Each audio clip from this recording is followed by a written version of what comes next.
हे बघा आता किती मस्त प्रकारे उलट थळतय. छान भाजून द्यायचं दीड. छान भाजलं का खूप छान टेस्ट लागते दीड्याची. मग हे खालच्या साईडने भाजून घ्यायचं.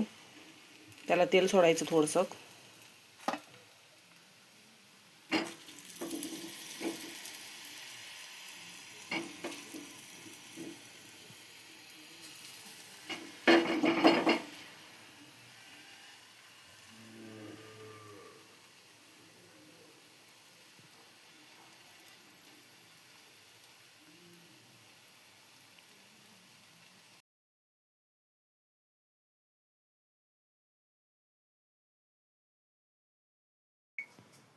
हे बघा आपली ज्वारीची पिठाची धिरडे रेडी झालेले आहे. बघा किती सुंदर धिरडे दिसतंय.